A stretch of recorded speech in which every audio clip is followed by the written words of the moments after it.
Saudara, memanfaatkan lahan pinggiran Sungai Gajah Wong, warga masyarakat Kampung Balirejo, Mujamuju, Kota Yogyakarta melakukan usaha tani, aneka sayuran, buah-buahan maupun toga.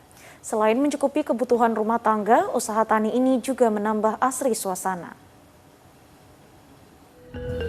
Kampung Balirejo, Mujamuju, Kota Yogyakarta kini banyak berubah. Ya, warganya kini sedang giat-giatnya membudidayakan berbagai tanaman pangan, buah, sayuran, dan tanaman obat dengan memanfaatkan lahan kosong di pinggiran Sungai Gajah Wong. Usaha ini dimulai sejak tahun 2019 lalu yang diawali oleh Tulus Sutejo. Hasil nyata telah mereka rasakan. Selain memenuhi kebutuhan pangan dan gizi keluarga, mereka juga dapat memberikan tambahan penghasilan bagi keluarga. Jika pada awalnya hanya sebagian orang yang memanfaatkan tanah pinggiran Sungai Gajah Wong, namun kini hampir semuanya telah memanfaatkannya. Hampir di sepanjang pinggiran sungai dipenuhi tanaman pangan dan sayur-sayuran, termasuk buah-buahan yang mempunyai nilai tambah ekonomi. Awalnya sih sini sebenarnya pekarangan rumah. Jadi yang belakang sebelah timur rumah itu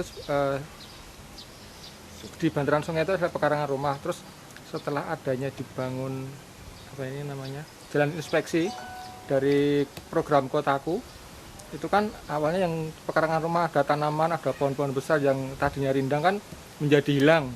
Makanya kita awali dengan swadaya sih menanam tanaman-tanaman yang sebenarnya tanaman besar sih, tapi karena nggak ada lahannya kita bikin pakai pot-pot besar gitu. Tujuannya pertama kali untuk mengurangi panas, ya. Terus yang kedua bisa untuk suplai oksigen, jadi biar lebih sejuk, lebih seger gitu aja sih. Sejauh mata memandang, hampir tidak ada tanah kosong yang tidak dimanfaatkan. Warganya pun sangat kompak. Tidak ada satu rumah pun yang tidak menerapkan konsep sungai sebagai halaman depan. Tidak hanya lahan di pinggiran sungai, warga yang tidak memiliki halaman samping dan belakang memanfaatkan pagar atau halaman depan rumah mereka. Agar menampung banyak tanaman, biasanya para penduduk setempat menggunakan model tangga berundak atau vertikultur. Meskipun hanya memanfaatkan tanah di pinggiran sungai, namun warga tetap memanfaatkan dan bersemangat membudidaya tanaman sayuran seperti bayam, terong, sawi, tomat, dan cabai. Selain itu, mereka juga mengembangkan aneka tanaman buah-buahan seperti jambu dan jeruk hingga stroberi. Guna mendukung kesehatan masyarakat, warga juga menanam toga. Meskipun hanya menanam beberapa tanaman, warga kini sudah bisa menikmati hasilnya. Alhasil, kini warga tidak lagi membeli sayuran, bahkan menjual sebagian hasilnya ke tukang sayur. Kunci utama usaha budidaya sayuran di lahan yang terbatas seperti ini adalah pemupukan. Untuk pemupukan tanaman sayuran maupun buah-buahan, warga membuat bahan pupuk maupun media tanam sendiri. Tak heran jika tanaman sayurnya pun terlihat tumbuh segar.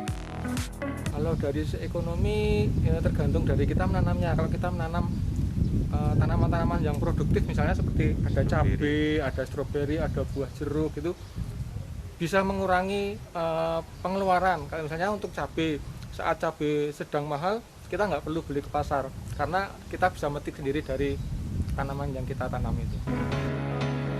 Inovasi pemanfaatan pekarangan dengan berbagai aneka tanaman sayuran, buah-buahan hingga toga sangat besar manfaatnya bagi warga. Lahan pinggir sungai bukan hanya untuk menciptakan keindahan dan kesejukan saja, tetapi lebih daripada itu adalah untuk meningkatkan perekonomian keluarga masing-masing. Pemanfaatan pekarangan yang dikelola melalui pendekatan terpadu berbagai jenis tanaman menjamin ketersediaan bahan pangan yang beraneka ragam secara terus-menerus guna pemenuhan gizi keluarga. Konsep kawasan rumah pangan lestari ini tampaknya sesuai dengan harapan asri, sejuk, dan indah. dan tentunya menjaga ketahanan pangan menuju kedaulatan pangan. Dan yang terpenting saat ini, warga tidak lagi membuang sampah ke sungai karena sungai merupakan halaman depan, bukan lagi sebagai halaman samping. Demikian Widianto dan Harif Yuda melaporkan. Dan saudara, pandemi